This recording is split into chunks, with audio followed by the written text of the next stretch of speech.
वैश्याओं का होना सही है कि गलत है? पूछ रहा हूं आपसे, क्योंकि अजामिल के युग में भी वैश्याओं का जिक्र है, राम के युग में भी वैश्याओं का जिक्र है। धरती पर सतयुग, त्रेता, द्वापर, कलयुग, युग कोई भी हो, वैश्याएं हर युग में रही हैं। बड़ी बड़ी वैश्याओं की कथाएं भागवत जी में हैं और पुराणों में भरी पड़ी हैं। वैश्याओं की भी मुक्ति हुई, भक्ति के रास्ते पर चली। मैं आपसे केवल सामान्य क्वेश्चन कर रहा हूं आज कि बताओ, वैश्याओं का होना सही है समाज में कि गलत है? बोलो जोर से, जोर से बोलो। मेरी मां, गलत कह रहे हो। सुनो, अभी मैंने एक वैश्या का इंटरव्यू सुना। एक महिला है, वो खुल के कहती हैं कि ठीक है जी, मैं देह व्यापार करती हूं। तो उन बहन का एक इंटरव्यू था, तो वो कह रही थी, अभी बंगाल में कोई लड़की के साथ कुछ लड़कों ने छेड़छाड़ कर दी। एक लड़की ऑफिस जा रही थी तो कुछ लड़के आए और छेड़छाड़ कर दी, उस लड़की को परेशान किया। तो उस क्षेत्र की कुछ वैश्याओं ने वीडियो जारी किया प्रॉपर, ये हमारे देश की घटना। उस आधार पर मैं आपसे ये सारे प्रश्न कर रहा हूं और चर्चा छेड़ रहा हूं। एक लड़की ऑफिस जा रही थी, अपना काम करती, गरीब परिवार से थी, पैसे कमाती, अपने गृहस्थी चलाती, भाई बहन को पढ़ाती लिखाती। उस लड़की को कुछ लड़के छेड़ने लग गए। तो वैश्याओं को पता चला कि एक लड़की को कुछ लड़के छेड़ रहे हैं। तो वैश्याओं ने प्रॉपर एक वीडियो बना के डाला कि दुनिया वालों, जब तुम्हें किसी स्त्री को छेड़छाड़ करने की जब इच्छा हो तो हमारे पास आ जाया करो। 10-20 रुपए में ही हम तुम्हारी इच्छाएं पूरी कर दिया करेंगे। हम तो काम ही ये करती हैं। जब तुम्हारा मन विचलित हो तो हमारे पास आ जाया करो। वो पढ़ने लिखने वाली बहन बेटियों को जो जिंदगी संवारने में लगी हैं, उन्हें क्यों परेशान करते हो? इस बात से ये पता चला कि उन वैश्याओं के भीतर भी एक इंसान है, एक मानवता है। और ऐसी मानवता है जिस मानवता ने दानवों को दानव होने से रोक रखा है। जरा सोचिए कि वो ये कह रही हैं कि 10-20 रुपए में हम तुम्हारी सारी इच्छाएं पूरी कर देंगे। तुम किसी बहन बेटी को क्यों छेड़ रहे हो, क्यों परेशान कर रहे हो? अच्छा ये बताओ, जरा थोड़ी देर के लिए सोचिए कि आज वैश्याएं ना होती तो तुम्हारी बेटी घर सुरक्षित लौटती? क्या गारंटी थी? कम से कम बिगड़ा हुआ पुरुष का समाज, कुछ बिगड़ा हुआ पुरुष का तबका, जो कुछ पुरुष बिगड़े हैं, कम से कम वो अपनी भूख प्यास मिटाने उनके पास चले जाते हैं और वो पैसे लेकर उनकी भूख प्यास मिटा देती हैं। कम से कम तुम्हारी बहन बेटियां तो सुरक्षित हैं। वरना ये भेड़िए क्या देखें कि ये किसकी बहन है किसकी बेटी है, और नौच नौच के खा जाएं। क्यों जी? कभी विचार कीजिएगा जरूर। सोचिए कि वो वैश्या ने, वो बहनों ने ये बात कह के समाज को कौन सा आईना दिखा दिया कि तुम किसी बहन बेटी को क्यों परेशान करते हो, आ जाया करो हमारे पास। क्यों? और वो जो जिन्हें वैश्या कहा जाता है, एक्चुअली वो स्त्रियां भी वैश्या कोई यूं ही थोड़ी हो जाता है। निश्चित उनकी मजबूरियों ने, उनके हालातों ने उनको वैश्या बनाया होगा। क्यों? मैंने बहुत स्त्रियों के बारे में सुना है। एक बहन मेरे पास आई, उनके पति की मृत्यु हो गई, छोटा सा बच्चा था, पति की मृत्यु हो गई तो स्वाभाविक है कि काम पैसे की तंगी तो आएगी। तो जब पैसे की तंगी आई तो वो काम लेने गई, मांगने गई कि भाई काम दे दो। तो जो उनके पति के दोस्त हुआ करते थे, जब पति था तो लोग आते थे ना, दोस्त लोग, यार बहुत होते हैं, अपने लोग बहुत होते हैं। और पति मर गए तो अब वो पत्नी गई उनके पास कि आप हमारे पति के दोस्त थे, थोड़ी 5,000 की जरूरत है, वो किस्त चुकानी है वरना सब काम बिगड़ जाएगा। घर की किस्त पति करके गए थे पर चुका ना पाए, बीच में चले गए, 5,000 की जरूरत है। तो उस आदमी ने कहा कि 5 नहीं, हम तो 10 दे देंगे, पर जैसा हम कहते हैं वैसा करो।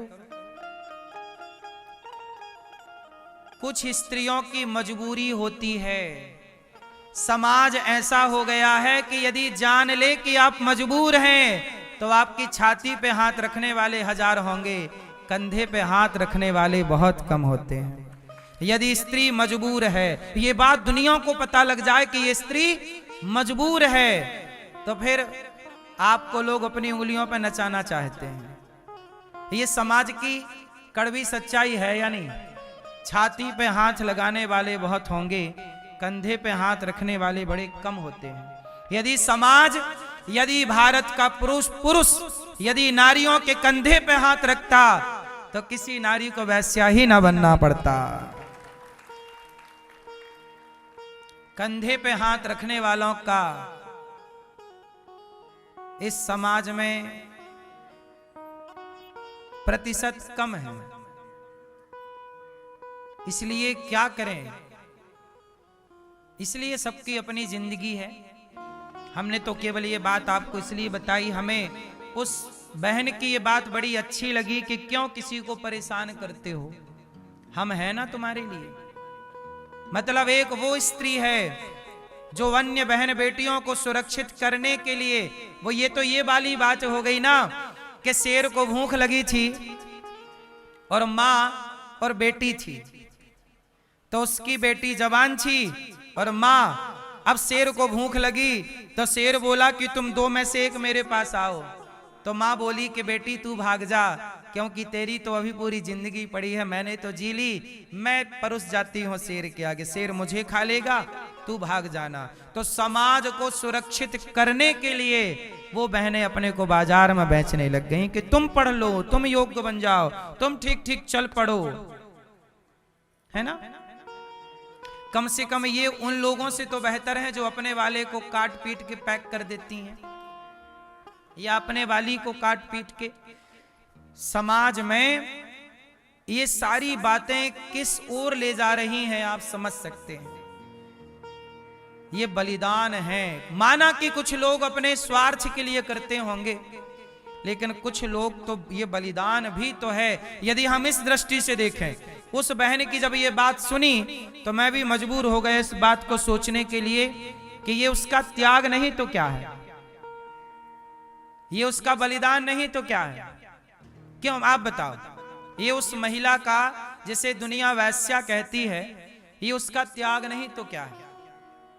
हम लोगों की नजर में वैश्या शब्द कितना गंदा है और वैश्या से जुड़ी विचारधारा कितनी गलत है, लेकिन एक दृष्टिकोण ये भी है कि वो क्यों वहां तक पहुंची, वो स्त्रियां वहां तक पहुंची ही क्यों, उन स्त्रियों को वहां बिठाया किसने है, किस समाज ने बिठाया है। यदि पुरुष ही उनके भूखे ना होते तो वहां वो बैठती क्यों। इसका मतलब कहीं ना कहीं पुरुष ही तो जिम्मेदार है, हाँ या ना। कौन जिम्मेदार है?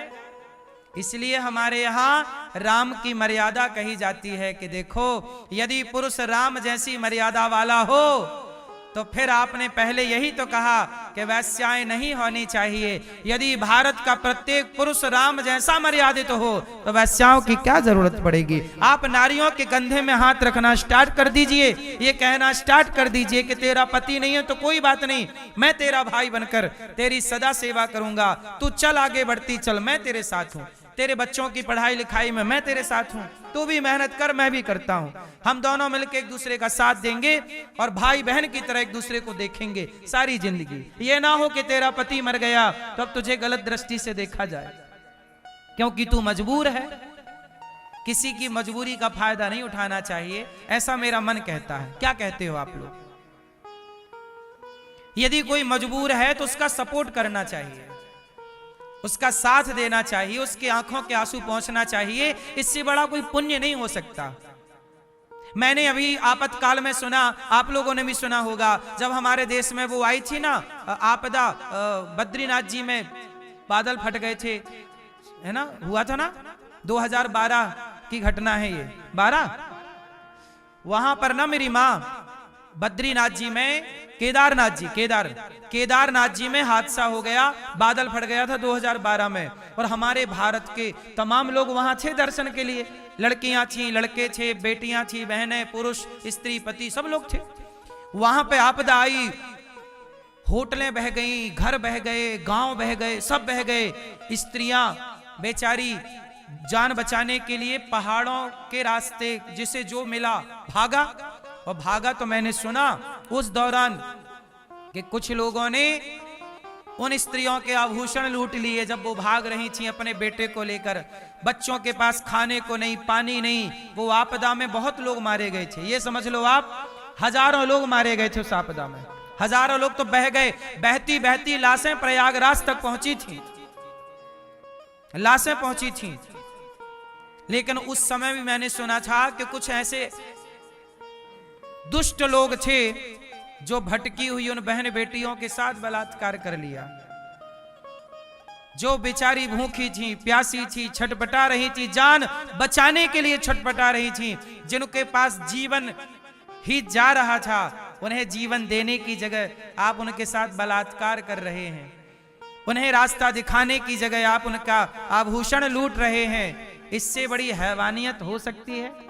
मानवता इस तरह गिर जाएगी ना। मेरी माँ, अपने बच्चे को डॉक्टर बनाइएगा, इंजीनियर बनाइए, जो बनाना है सब बनाइए, पर मैं कहता हूं कि एक बेहतर इंसान बनाइएगा। ऐसा इंसान जो किसी के काम आए, किसी की मजबूरी को अपनी मजबूरी समझकर उसका साथ दे, ना कि उसका फायदा उठाए।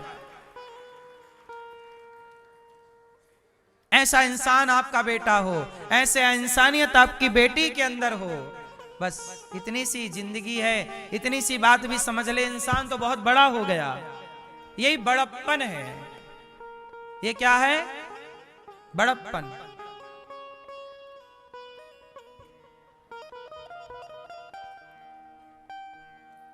आज भी अब जैसे ये पुरुष लोग जाते हैं, पुरुष ही तो वैश्यालय जाता है, पुरुष ही तो जाकर के उस स्त्री के साथ दुराचार करता है। यदि पुरुष वैश्यालय जाकर ये कहने लग जाए कि चल बहन, आज मैं तेरा यार बनकर नहीं, तेरा भाई बनकर आया हूं, तुझे इस गंदगी से निकालने चल, तुझे काम भी दूंगा, एक बेहतर जिंदगी जीने का मौका दूंगा, तेरा भाई बनकर आया हूं। ये पुरुष यदि भाई बन के पहुंचने लग जाए वैश्यालय में और उन बहनों को निकाल के यदि लाने लग जाए, तो बेटियों का किडनैप रुक जाएगा, बेटियों की खरीद।